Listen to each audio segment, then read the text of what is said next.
Well, good morning, everyone, and thank you so much for joining us this morning. I welcome you from one of Carleton University's many remote campuses, otherwise known as my kitchen. You know, we're just so impressed and amazed right now. We had over 350 people register for this important conversation. So thank you for making time and investing in our profession and in Canadian society by being part of this discussion. We're just so grateful. Now, as you know, we are recording this session today, which will ensure we have even greater impact. So for those who couldn't join us live, it will be recorded, presented on our website, and promoted through social media as well. I will remind you that although this is a virtual event, it's still a live event.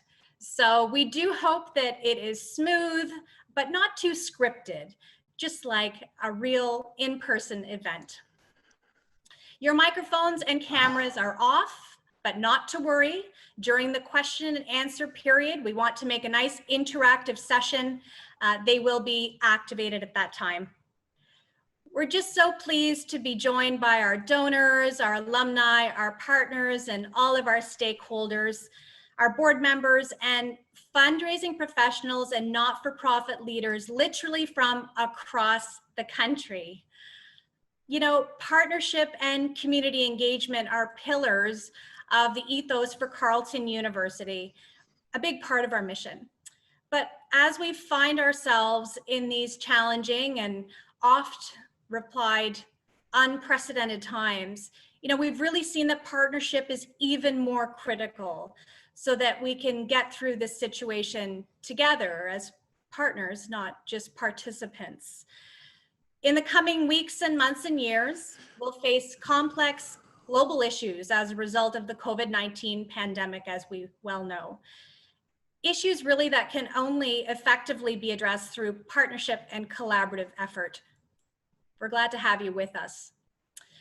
That's why we're just so proud today to present this event via our brand new Hub for Good, Carleton's new digital space for collaborators and partnerships so we can facilitate better dialogue and better relationships with our broader community.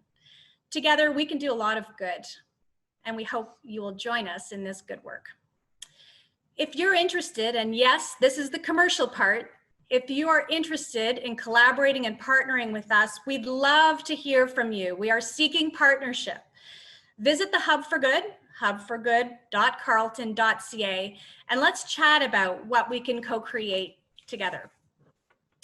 Today, our session, and aren't we lucky, it will be moderated by Mr. Keith Sjogren.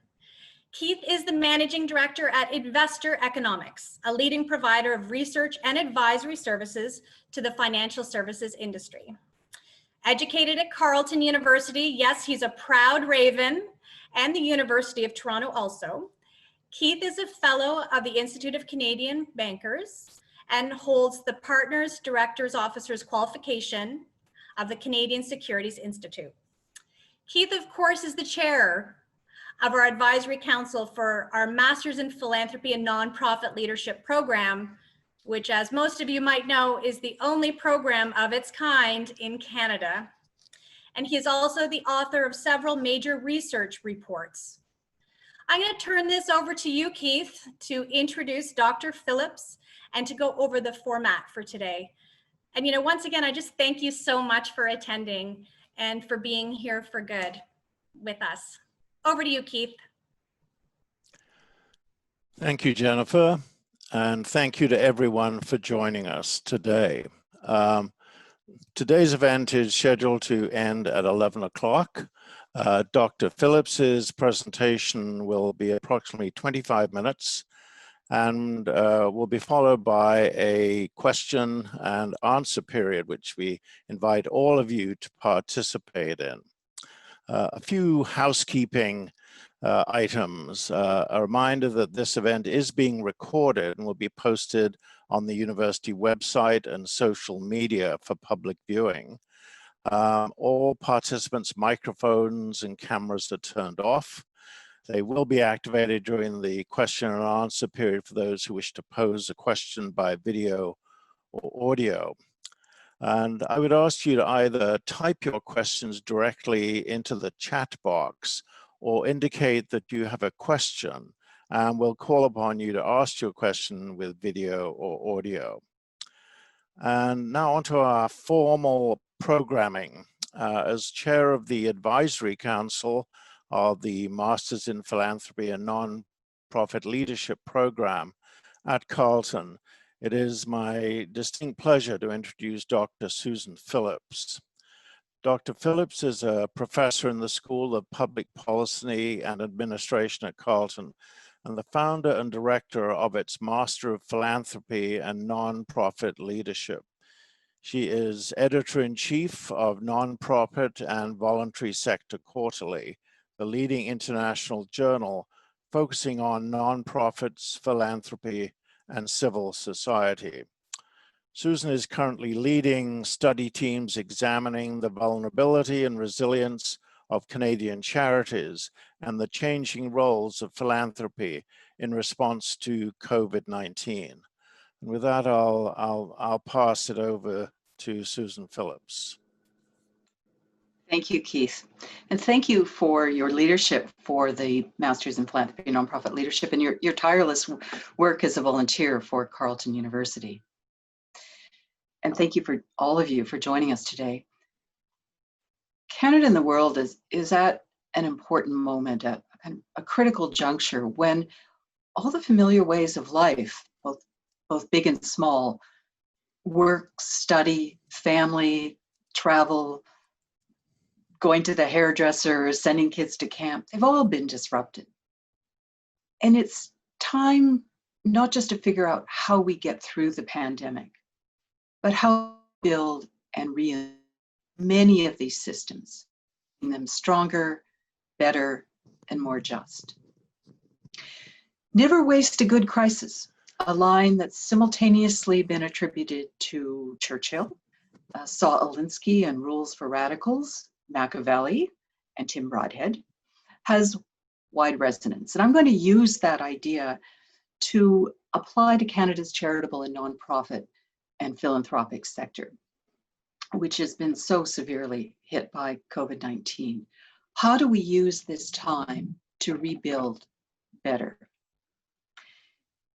So my aim is to address some of the challenges and the opportunities that lie ahead created by COVID and other events. I'll tell you about some of the research we're doing in the Philanthropy and Nonprofit Leadership Program, which is very much a team effort, but I'll also draw on reports from the sector in Canada and international. Carleton has been a hub for research on philanthropy and the nonprofit sector ever since we created the Masters in 2013, and indeed before that. And Carleton invested in faculty, invested in postdoctoral fellows, and in graduate students. We have some 150 graduates from that program, many of whom are on leadership ladders or in leadership positions. And we're delighted that I know some of you have joined us today. We're working on a couple of projects, working on many projects, but one is a 4-year project funded by the Social Sciences and Humanities Research Council on vulnerabilities and resilience in the charitable sector, working with my colleague Nathan Grassi and an international team. And a second one, we're working with Philanthropic Foundations of Canada, Community Foundations of Canada, on how foundations are responding to the crisis. And I will draw on some of that work with my colleague Paloma Rago. All of this is intended to look at how we build a stronger charitable sector and more robust philanthropy. Now, when I say sector, I'm referring to about 170,000 organizations, likely more, 86,000 of which are registered charities and for which we have pretty good data. The rest are nonprofits for which we have very little data as a country. The sector, of course, provides a wide range of services. Its economic contribution is as important to GDP as the manufacturing sector or the extractive industries. And indeed, 1 in 10 full-time jobs in Canada is in the charitable sector, making it Canada's largest employer. And the sector provides not just services, but the very act of engaging and of participating, giving, volunteering, we know from a wide range of research is good for people and it's good for our society. Now, when I talk about the pandemic, we're really talking about 3 stages of COVID-19. Difficult to say how long each will last. The first, the acute stage, which we're in now, then moving to a recovery, and ultimately a rebuild stage. They're not discrete stages. And a key point I want to make is that we need to start rebuilding even when we're in the recovery stage. And in many respects, it will be harder to go from recovery to rebuild because it's more risky. It involves working out of our comfort zone and our old ways of doing things. It's also important to recognize that this isn't just one moment, the pandemic, but it's also the time that we need to address racial and Indigenous justice. And that movement has been taken hold in an important way, and it's amplifying, along with the pandemic, the need for systems change, for reinventing, not just recovery. So I want in this presentation to identify some of the existing fragilities and vulnerabilities of the sector so that we don't repeat them as we rebuild, and to turn that around to look at resilience and how do we build resilience. I will try, but I will probably not succeed, not to use the words that we hear so often of unprecedented and pivot and new normal. And you can catch me if I do. Now, COVID-19 didn't suddenly create dramatic change in Canada's charitable and nonprofit sector. Big tectonic shifts were already underway.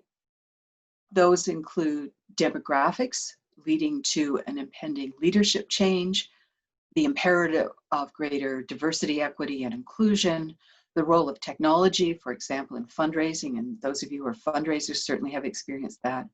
Social finance, the tools where investors seek both a financial and a social return, is poised to bring large amounts of private capital into the sector.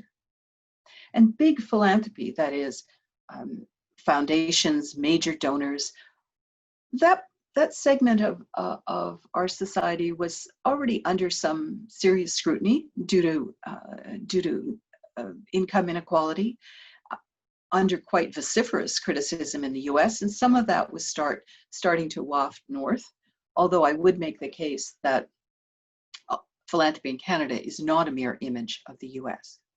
So many of these changes were already in motion, and they have been amplified and accelerated by COVID-19. So let's look at some of the existing vulnerabilities to make sure we don't repeat them. And I'm going to talk about 3: financial, human resources, and policy neglect. Now, most charities depend on a mix of revenues, donations, government contracts and contributions, and earned income through the sale of goods and services. That mix varies depending on the subsector, but there was already a general instability baked into the system. And let me give you a few ways. Philanthropy has actually been stagnant for years, being more concentrated among a smaller and older cadre of people. That applies to both giving and volunteering. And while the overall level of charitable donations may have stayed relatively stable, that's because of a few large gifts. But in general, high net worth households are not giving to their ability, their capacity to do so, and in fact give a lower percentage of their wealth and income than do middle and lower income households. And we've certainly seen with COVID a loss of wealth, extensive unemployment. So we can expect that retail philanthropy, that is individual giving, will be set back for some time. And I know Keith has some data on changes in wealth. Another aspect of the financial side is that government contracts, which are a large part of revenues for a large part of the sector, rarely cover 100% of the actual cost of those services, even when they are important public services. So what happens? Charities need to cross-subsidize. They cross-subsidize from donations or from earned income. And that can create some risky financial behavior, but it certainly leads to them being very stretched. Now, ironically, during COVID, we may find that the charities that fare better are those that are actually more dependent on government. But we certainly can't count on that in the long run. There's also been a starvation cycle built into the sector. It derives from the popular but mistaken idea that the more efficient and more effective charities and nonprofits are those that have low overhead costs relative to their programs, so low administration, fundraising, and other overhead costs. Funders tend not to like to fund those, and neither do donors. Charities themselves often make this situation worse when they say 100% of the donations go to the program, without saying that that happens because somebody volunteered or otherwise covered the support for fundraising and for administration. What that means is that we've built in a systematic way of underinvesting in technology, in training, in people, all the things that promote innovation and resilience. And charities, as a result, have very limited reserves. Very few have more than 3 months. And there's been a growing sense that if charities have reserves, why do they need to fundraise? Therefore, enhancing that instability. So the point is, as we look to how we rebuild, we've got some issues on the financial side that we need to overcome. There are also human resource issues. The pandemic has pulled back the curtain on the gendered nature of this sector. 70% of the sector of employees are women, and the implications of precarious work, of contract, short-term, project-based work, particularly for racialized and immigrant women, and particularly for those working in long-term care. Now, again, this isn't a new revelation. The Ontario Nonprofit Network has been leading a decent work agenda for years, but it's been amplified during COVID. So we have precariousness at sort of the one end of the spectrum, but we also have a churn that is likely to happen among the leadership cadre. Even before, several years ago, the percentage of executive directors who were near, at, or indeed beyond normal retirement age was significant. More probably, I think the estimate is about 40% of the sector. And the vulnerability comes from the fact that there hasn't been a pipeline, succession planning, and talent development, and creating the new kinds of skills we need. That's one of the reasons we created the MP&L. And I suspect, we don't have good data on it, that we are likely to see more leadership churn as a result of the pandemic. The third area is related to policy neglect and a lack of public awareness. And in some sense, this is the greatest vulnerability for the sector. There's a lack of understanding in governments, for the most part, an absence of machinery. There's no home in government as there is for business or industry. And there's limited policy outside of charity regulation. Now, I think some of this is benign. It comes from a lack of understanding. There are too many silos, a focus on accountability. And it's compounded by a lack of public awareness of the sector. Studies from the US show that people can name a few brands, and they're the same brands, and they're the big organizations. What that means is we don't have a strong political constituency for the sector. It's true that the Senate committee produced a really important report about a year ago, and many in the sector, including me, are hoping that that is acted on. But it's also telling that when curbed, the the Canadian Emergency Response Benefit was initially planned and about to be rolled out for small business, it didn't include charities and nonprofits. We didn't think of them as employers. Government didn't think of them employers in the same way. And they were brought into the scheme by the quick advocacy of sector leaders. Now, talking about vulnerability is kind of the negative side of this. So let's flip that over to say what makes for resilience. And there is and has long been an amazing degree of innovation and ability to carry on in spite of those vulnerabilities in the sector. Now, the evidence is mixed, and some of the evidence from crises in the past doesn't necessarily apply to the current pandemic. What we know in terms of what helps resilience is there's no clear pattern on revenue diversity. The mantra that the way forward is to diversify your revenue sources, and I think we've come to the consensus that depends. It depends on the stability of your revenue sources, the sector, et cetera. Certainly reserves and having unrestricted funding that cover operational costs helps enormously. But the important factor in resilience is agility, the ability to understand and scan the environment. Leadership, particularly important, is the role of the board in being strategic. And some capacity to experiment. That is, you have some at least a modest amount of redundancy, or what was coined in looking at the success of firms in the early 1960s is having some slack so that you're not always simply fighting the fires. And of course, the people in this sector are amazing. So let's look at how that resilience then plays out in the three stages of the pandemic.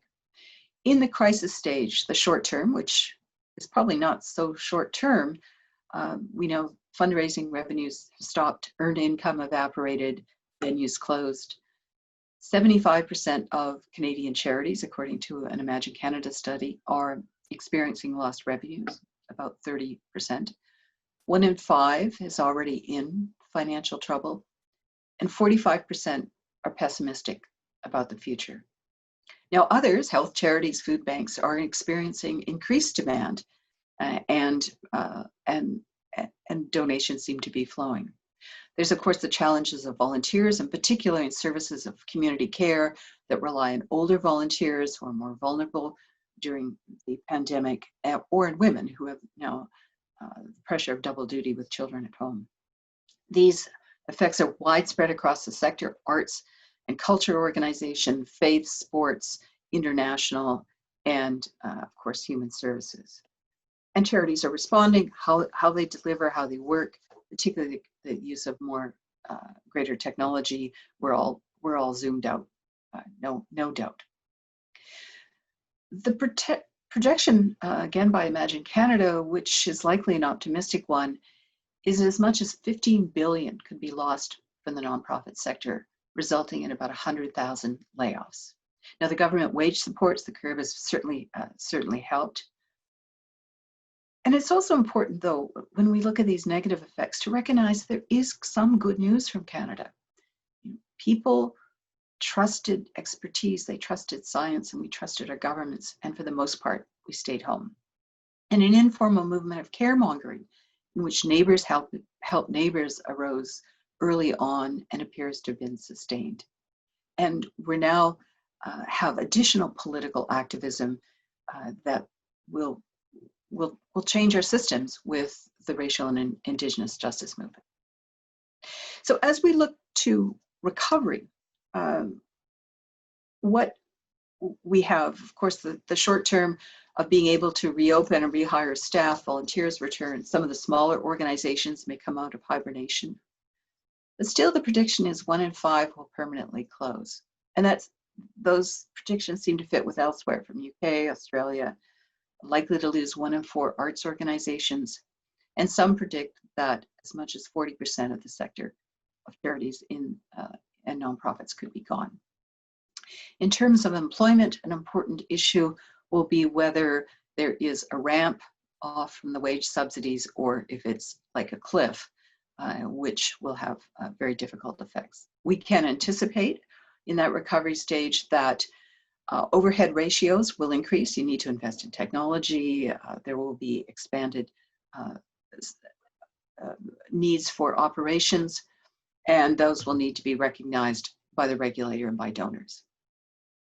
Foundations are stepping up, and this is a really positive sign. Our study with philanthropic foundations and community foundations of Canada, where we have a panel of 22 foundation leaders, private foundations, community, corporate, and donor advised funds that we're going to follow for 6 months.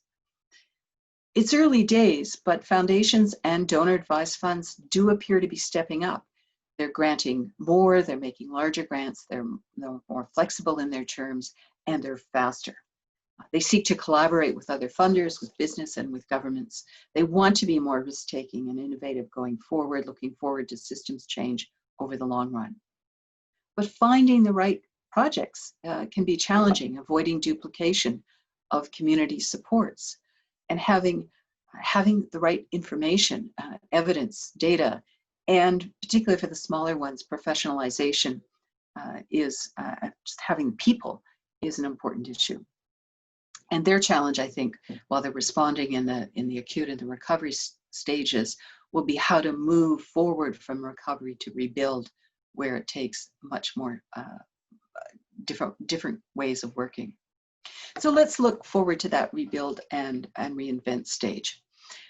Now, we should have learned from COVID-19 that we shouldn't make predictions because we're so likely to be wrong, but I'll try anyway.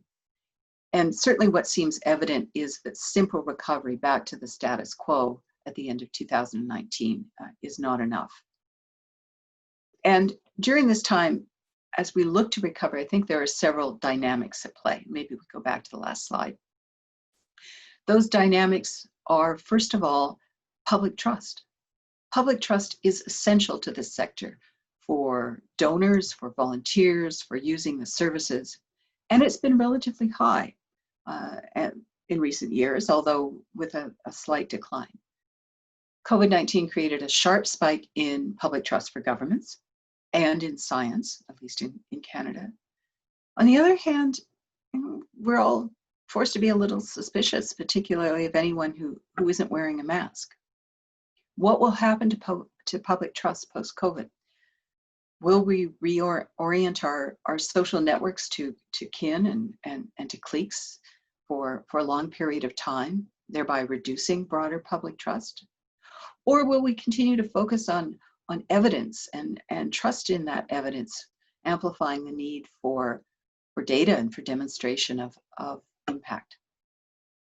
The other dynamic is a renewal of the importance of place. We've been accustomed to staying home, buying locally, and perhaps even giving locally. The effects of the pandemic are felt quite differently in different places, urban and rural in different cities. And the geography of need is likely to be place dependent as charities in some communities get hollowed out differentially from other places. Work in the UK has already referred to that as the creation of charity deserts in certain places, perhaps charity oases in others. And we've seen community mobilization. Again, that neighbor helping neighbor, grassroots activism, and most of that has been place focused. Community foundations and United Ways are important supports in this, and they're part of delivering the community support funds. So what will happen with a renewal of place for this sector? Will there be a stronger role for municipal governments, more invigorated grassroots action, greater attention to membership and engagement with communities, broad communities by nonprofits, more focus on community relationships by foundations? I certainly don't have the answers of that, but I think that place will have a new dynamic.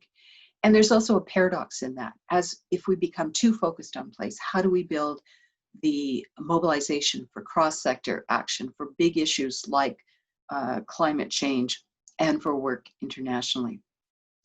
So we need to better understand the ecology of local systems and to do more sophisticated place-based analysis. We also need not to lose sight, which we've parked for a while, the big issue of climate change, and add to that the racial justice movement and the value of care that's been exposed by the pandemic as we we look to reinvent many of our care systems, all of which point to the imperative for systems change. So what will be required at the reinvention stage? Well, at minimum, it involves addressing the existing vulnerabilities through funding reform, other recommendations of the Senate report, but that won't be enough in my view. In terms of organizations and service delivery, we're likely to see a rethinking of the role of charities versus governments and a stronger safety net, a stronger public safety net, publicly supported safety net. We'll certainly see a revolution of technology and digital, AI, robotics, etc. New organizational forms, which may be more mutuals, more networked approaches, particularly as millennials and the Gen Zs come into leadership positions. In terms of giving, I think we can expect the donors will want to fix problems, really fix problems this time.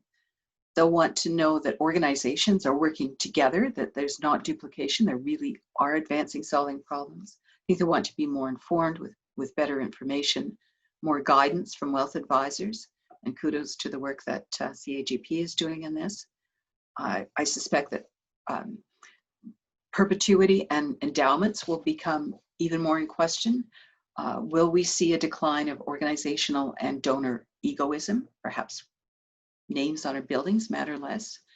And we may see a tension of that localism and globalism I talked about. I think we will see the need to support community mobilization and public engagement, a stronger local infrastructure, organizations paying more attention to their quote members or their constituencies.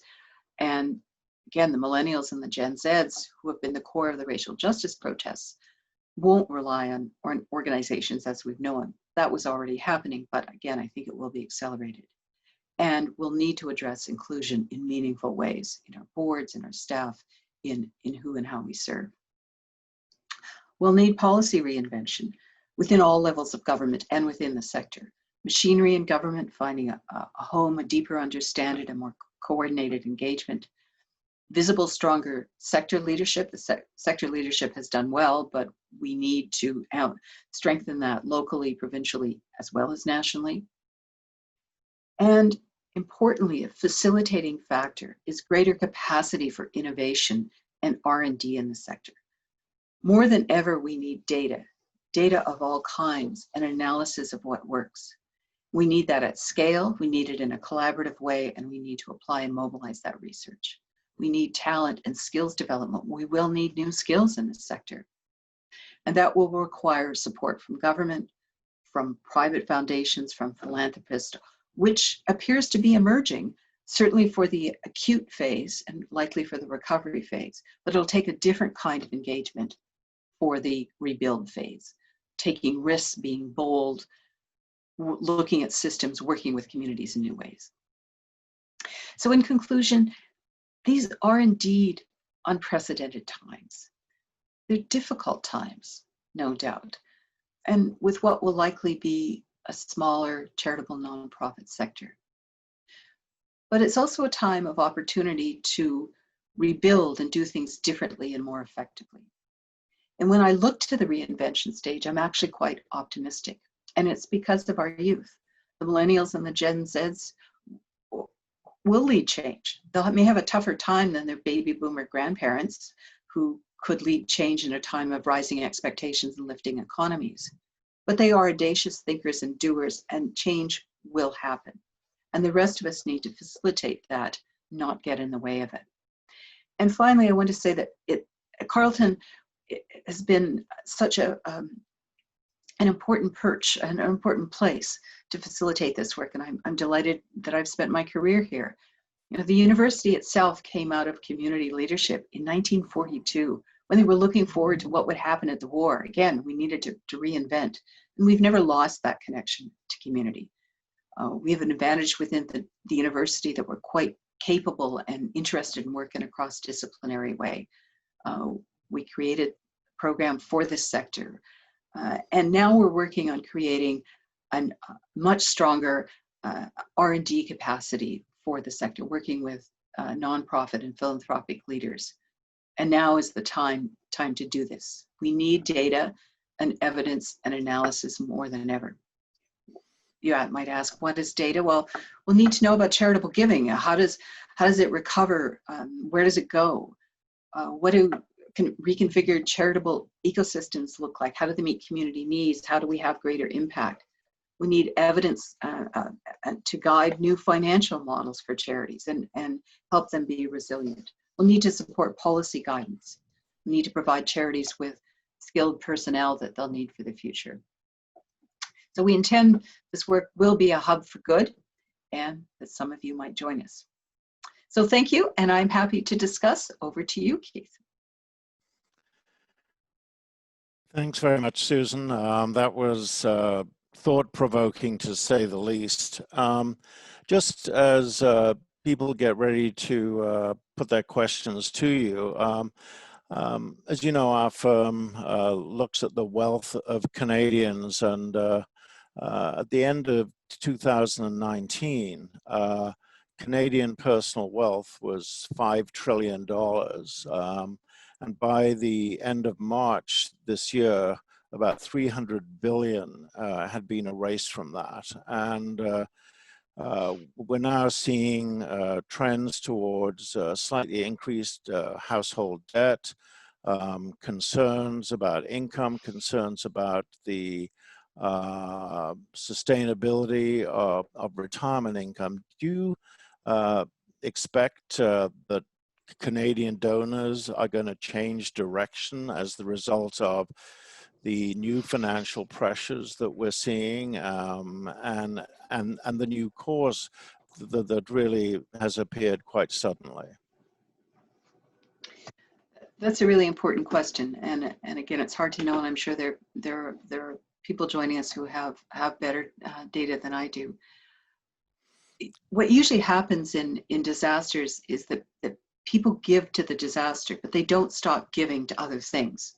The disaster doesn't drain away from other things. What's different in this time is that, as you're saying, is that loss of real wealth and unemployment. So I suspect that we will see a long-term, several years at least, effect of a dampening of giving. We may see more in bequests, but that regular giving is imperiled for the average donor, which means that other parts of the system need to step up. Yeah. All right, Susan, we have a question from a participant, and I'll read it to you.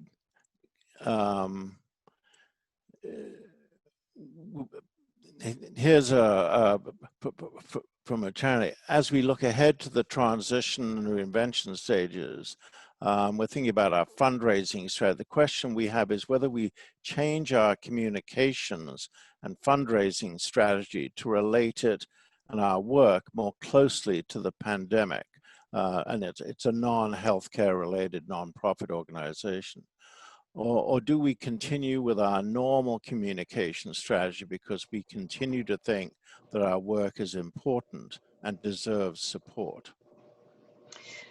That's a really good question. And we certainly have seen during COVID a focus on health and on food security, for example, as key to mental health, as the key source of donations. I think people want to give more broadly to the extent that they can, and the challenge is knowing where to direct what the other needs are, where to direct their donations. When I talked about maybe we'll have less egoism, in that we'll have, as we look to how we really help our society recover and how we take that forward, we're not sticking to our old favorite pet charities and causes, that we seek to broaden our support. And the challenge will be knowing what else is out there. So there's an information deficit, I would say, and therefore when you're in something other than health and food banks and the immediate need, I think you need to continue reinforcing that message. So I know there are fundraisers, experienced fundraisers who could add more to this, but I don't think you pervert what, or not pervert is, you don't switch what you do or your messaging. I think we need to communicate those other needs, and there are donors out there who want to support those other needs still. But the missing link is information.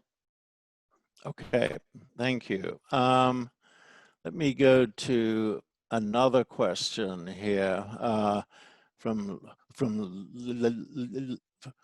Linda Bryson. You mentioned the millennials and Gen Zs will become more involved to help solve the problem, which can mean a brand new organization with not such a brand new idea. How can we discourage throwing the baby out with the bathwater and engage them to work with existing charities to accomplish their goals rather than starting from the beginning again? Good question, Linda, and I'm pleased to hear from you. Linda's a graduate of our program and a leader in the sector.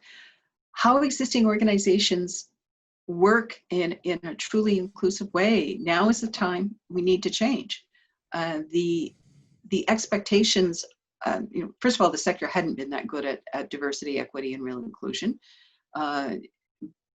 It was starting to change, but now that needs to be ramped up, because the expectations of different ways of working, of real engagement are much higher. So now is the time to engage with the millennials and the Gen Zs, and to figure out what it takes to really involve them in leadership roles, leadership pipelines, in both volunteer roles in the board and in staff.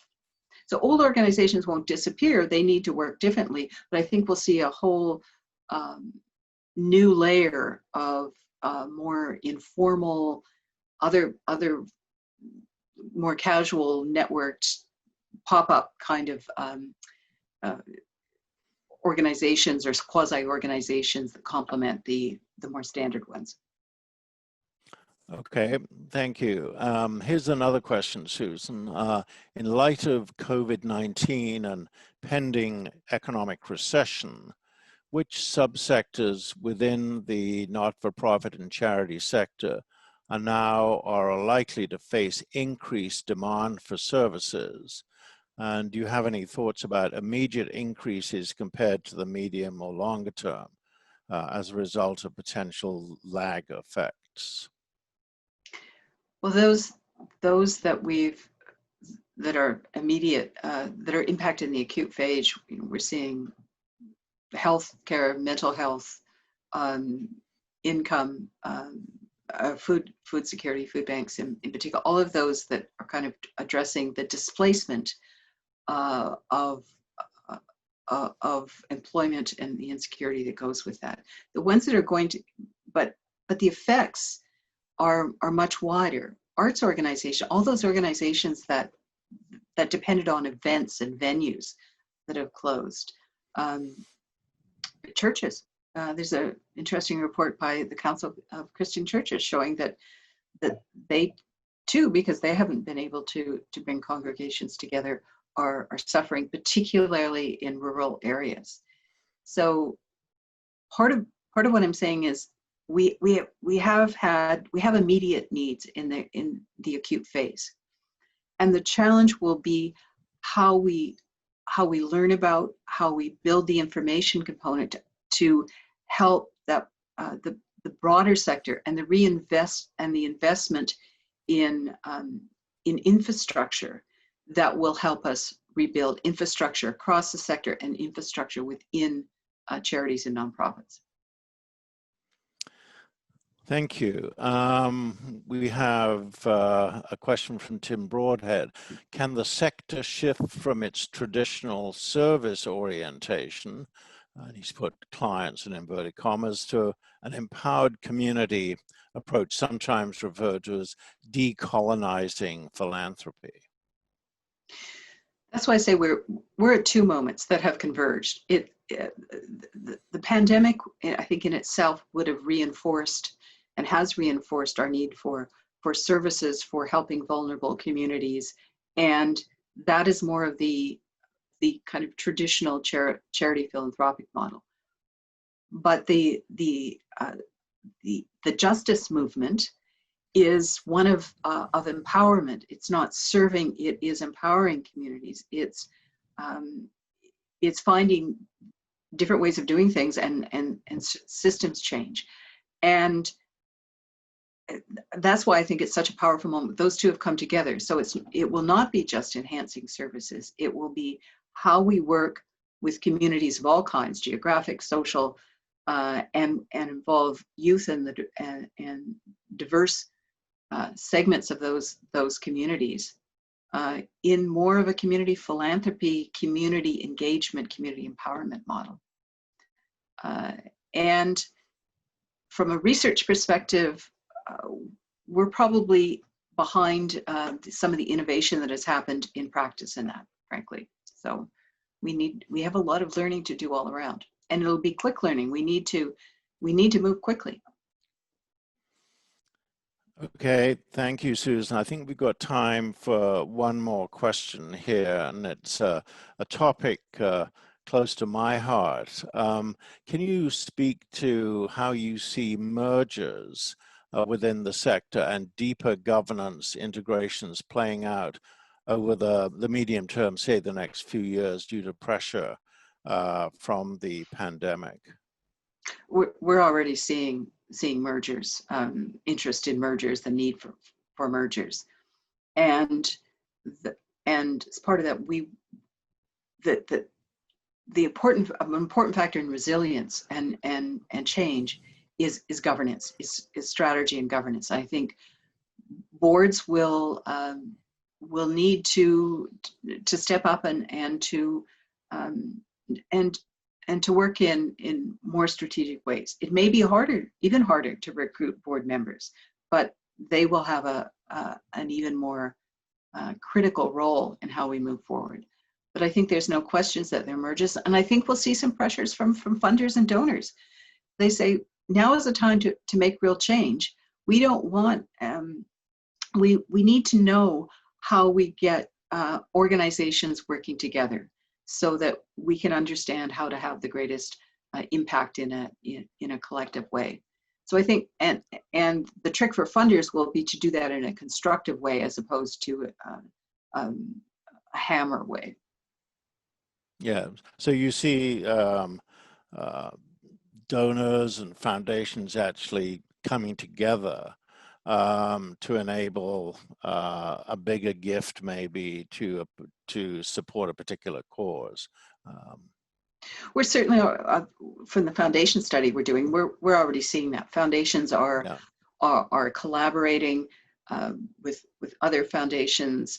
There's a certain frustration of being able to know how to have the biggest bang in the community by ensuring that organizations are working together. But the funders are already coming together. That's in the acute phase. They need to keep doing that as we move forward into the rebuild phase. Okay. I think that we've got one more question. It's called a quick question. So what do you think the effects on employment for new graduates will mean for the long-term health of the sector? And how can we ensure that new young talent is not overlooked in the crisis, resilience, and recovery stages? That sounds like a good question to end with. It sounds like a question someone from our program should ask and would ask. We were already on the verge of a major leadership change by demographics alone. And because we don't have good data in the sector, we're not sure how that will play out. But there may be a small percentage of existing leaders who stay on because they too took an economic hit. But I suspect there's going to be real leadership churn. People reassess the course of their lives, and people exit the leadership positions. So the opportunities for for employment, for getting on that leadership ladder. And it's going to take different kinds of skills. It's going to take those who work with digital platforms, who understand technology, who understand collaboration and networks, who work with communities, who are strategic and change makers.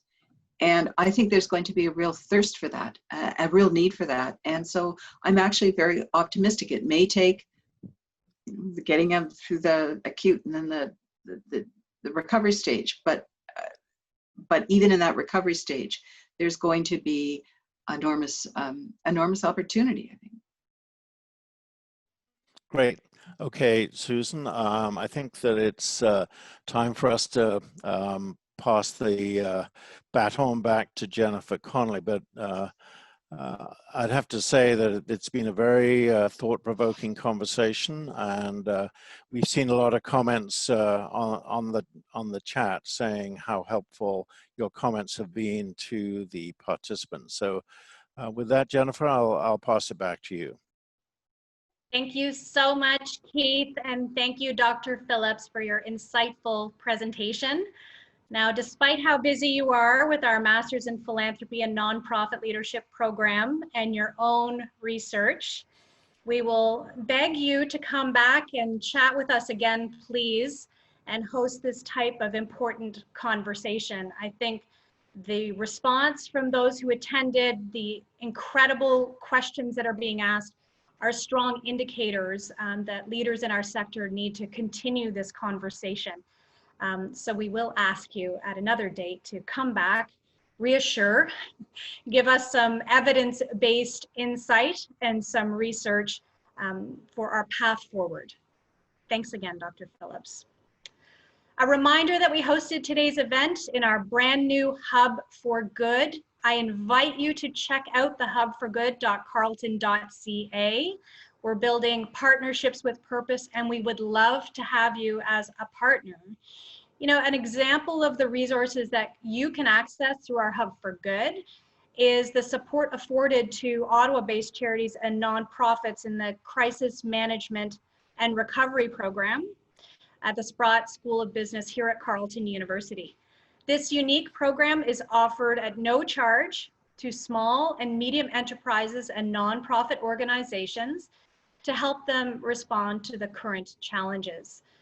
Really highly trained teams of our extraordinary students work under the supervision of our talented faculty, and they can provide you with advice and strategy on how to manage through this immediate crisis and then towards resilience, recovery, and reinvention. So please, let's partner, hubforgood.carleton.ca. We are all so grateful that you joined us today and participated and started this important conversation with Carleton University, home to the only Masters in Philanthropy and Nonprofit Leadership program in Canada, and an important place for emerging research about our sector that serves Canadian society. So from my remote office, otherwise known as my kitchen, to yours, wherever that may be, I wish you and we wish you a wonderful day, and we look forward to being together for good with you. Good day, everyone. Thank you.